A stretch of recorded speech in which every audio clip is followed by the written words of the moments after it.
Hey guys, welcome back to the channel. Welcome back to another video. We are talking all things England squad, as yesterday Gareth Southgate announced the official 26-man team that he will be taking with him into the Euros in the hope of European Championship glory.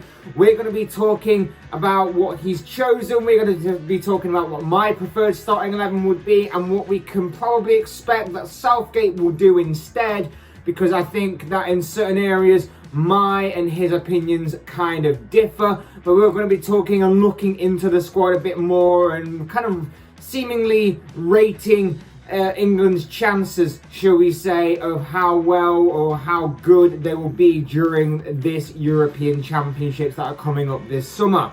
But before we go any further, I would like to remind you all to please like the video and also subscribe if you're new. Both things will always and forever be greatly appreciated. But for now, let's get back into the video. Let's get back to talking about Gareth Southgate's England squad selection for the upcoming European Championships. So, it's not even 24 hours after the official announcement of England's 26-man squad for the European Championships, but there has been some time to sleep and digest the information and look at it for what it is. And with the tournament set to begin in 9 days, anticipation and intrigue are both building and growing as kickoff for the tournament grows ever closer. And yes, to be fair to England, on paper at least, they should have a very good chance of winning this competition. They certainly have a good enough squad that are, or should be,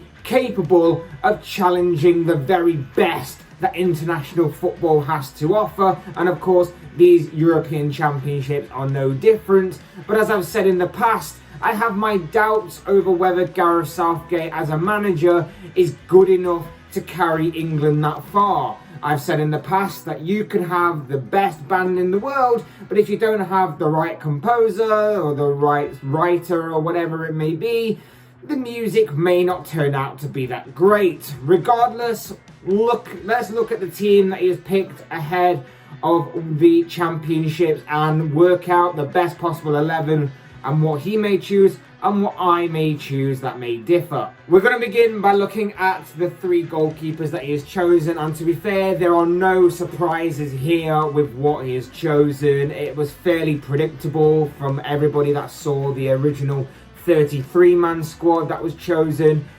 Jordan Pickford, Dean Henderson and Sam Johnstone have all been selected to fill those goalkeeping spots. Like I say, no surprises. Nick Pope probably would have been in ahead of Sam Johnstone had he been fit enough to obviously be selected. But I think everybody kind of predicted that these three would be in the final squad, as Aaron Ramsdale of Sheffield United misses out. In my opinion, Henderson is arguably the better goalkeeper of the three. However, we know that Southgate loves Jordan Pickford, so it's very much likely that the Everton goalkeeper will be the number one choice between the sticks when the tournament kicks off. Defenders wise, all eyes are on whether or not Southgate would pick Trent Alexander-Arnold for his final 26-man squad, and it has been confirmed that he has. Trent is in the final squad, and he will be making up one of four. Yep. 4 right backs. Southgate has picked 4 right backs. For some reason, he has done that. Picked by Southgate alongside Kieran Trippier, Reece James and Kyle Walker. They've all made the final cut as far as the right back situation is concerned. Left back, again, fairly more predictable. Ben Chilwell and Luke Shaw take up them positions. And, again, fairly predictable, fairly easy to predict that one. Whilst the three Lions centre-back options are made up of John Stones, Tyrone Mings, Connor Cody and Harry Maguire. They all make the England squad and all make up the defensive areas. There's no place for either Ben Godfrey or Ben White. Now, for me, England should be playing a back four regardless of the opposition. For me, Trent starts at right back, Luke Shaw starts at left back, and the centre back should be both John Stones and Harry Maguire. But I fear that with Southgate taking 4 right backs, that the plan for him will be to play a back 5 with Kyle Walker being a right-sided centre back with his pace and everything that he has to offer. And then the defence may be the same as I predicted, or maybe that he will go with Trippier instead of Trent. I don't understand his fascination and obsession with Kieran Trippier. For me, both Reece James and Trent Alexander-Arnold should definitely be ahead of the Atletico Madrid right back, but he really does like Trippier and is one of the reasons why he is taking 4 right backs with him into the championships. But Trent, for me, should start at right back because of his attacking nature, his quality of passing and crossing, and also his set pieces. But that's just me. In midfield, 17-year-old Jude Bellingham is in the squad alongside West Ham's Declan Rice, Chelsea's star man Mason Mount, Leeds defensive midfielder Calvin Phillips, and Liverpool captain Jordan Henderson. There were question marks over Henderson's fitness in going into these championships, having missed the end of the Red season due to injury, but his leadership and quality both on and off the pitch will be a very good and key asset to the Three Lions squad. Bellingham's addition will be interesting to see how he is used, whilst Rice has had a fantastic season with West Ham, and Mount is just on fire right now and will obviously be feeling confident following helping his side, Chelsea, win the Champions League last weekend.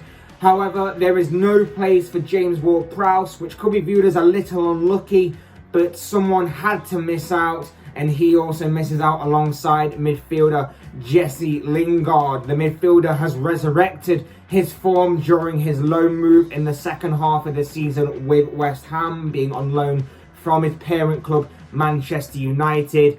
And I think it's a little unlucky that both players have missed out, considering that Southgate has included 4 right backs in his place.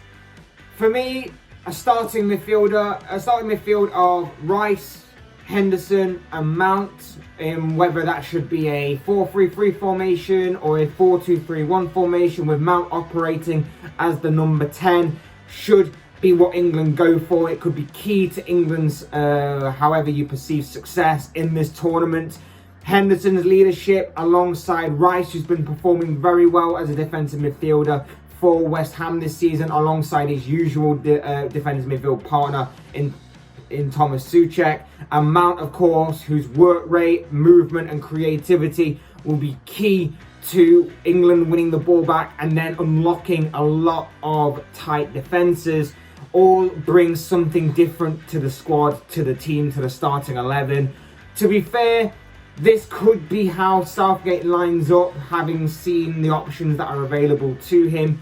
But if he does go with that back 5, then that would probably mean that he plays 2 in midfield and 3 up front, which means one of them could drop out. It could mean that Mount could go on to one of the wing positions, or it could mean that one of Henderson or Rice miss out with Mount having to start in central midfield, because let's face it, the guy is on fire right now. So a lot of options available in midfield depending on the formation that Southgate decides to use. But for me, I'd go with Henderson, Mount and Rice as a midfield trio. And finally, attacking wise, we have Dominic Calvert-Lewin, Phil Foden, Jack Grealish, Harry Kane, Marcus Rashford, Bukayo Saka, Jadon Sancho and Raheem Sterling. A very strong and well beefed up area of the England squad. And again, like James Ward-Prowse, it's Ollie Watkins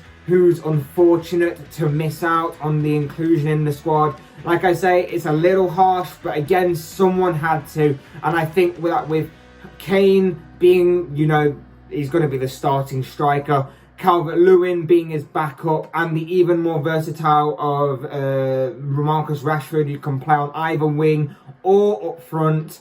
There was just no room for him, unfortunately, and so he is excluded from the squad.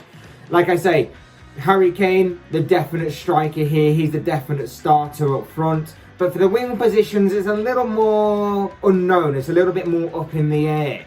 I personally would go with Sancho on the right for his goal scoring and his creativity. And then you've got a very difficult choice on the opposite flank. You could go with Phil Foden, who's played there a lot with Manchester City. You could go with Jack Grealish, who can then cut inside and work his magic and creativity in a more inverted role. Or you could go with Marcus Rashford, who of course made his name more on the left for Manchester United. He can cut in, he can do what he does best, create goal scoring opportunities, go for goal himself, that kind of thing. For me, I think Sterling has had a very poor season for Manchester City. I don't think he's quite lived up to the expectation and the performances that we know we've seen from him in the past. But I still can see Southgate including him in the starting 11. I said that Sterling wouldn't even make the starting 11 for the Champions League final, and yet I was wrong there. So I could be wrong in this scenario as well. But we know that Southgate likes Sterling, so his inclusion in the team might not be that much of a surprise. Calvert-Lewin is a backup to Kane, obviously. He will offer something different from the bench in certain scenarios, should England need it in certain games. While Saka is very versatile and can take up many different positions. You can play left back, you can play central midfield, you can play on either wing, and that is one of the many reasons why he's been included, along with the fact that he's had a very good season and has been a bright light in an otherwise mediocre and gloomy season for his club Arsenal. Either way, England's attacking options are plentiful and offer a bit of a selection headache for Southgate, but we wait and see what kind of combination he chooses going forward. As far as England's chances to win it go, you know, on paper it looks a very, very good squad. You know, I may have drawn out the fact that he's picked 4 right backs, but it's a very good squad on paper, particularly in the attacking areas. I think in defence, particularly the centre-back area, and maybe even the goalkeeper area, it's a bit light in terms of quality. But I think midfield is kind of strong. Attack is definitely strong. Fullback area is definitely strong. It's just the kind of heart of the defence that I'm a little bit concerned about. I'm also concerned, like I say, about the manager. I think he's mediocre. I don't think he's that good of a manager. But if England pick up a good run, if England can survive some of the bigger teams and only get them toward the end of the competition, then who knows what may happen. Of course, I've been proven wrong on this time and time again before. And I know that there will be people who disagree with me in terms of that. But I guess somewhere deep down, I want to be proven wrong. I want to say that England will find some sort of international success during, particularly my lifetime. But I'm sticking with my prediction. England won't be winning the Euros, unfortunately, despite the fact that they've got a great squad.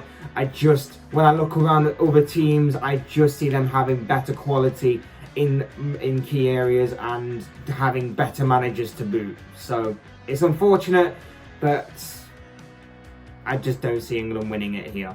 But I'll talk more about that next week. I'm going to bring out a bit more of a European Championships preview in another video next week, so look out for that. But of course, these are just the thoughts, comments, opinions, predictions, whatever you want to call it, of this guy. I want to know what you guys think. What do you make of the England squad? What do you make of Gareth Southgate's choices in various positions? Was he right to take certain players? Was he right to leave certain players out? Let me know your thoughts, comments, opinions, predictions, whatever you want to call it, down below in the comments section. I'm sure they'll all make for interesting reading. Otherwise, hit that like button on the right if you enjoyed the video. Subscribe if you're new or want to see more content like this. Both things are always and probably greatly appreciated.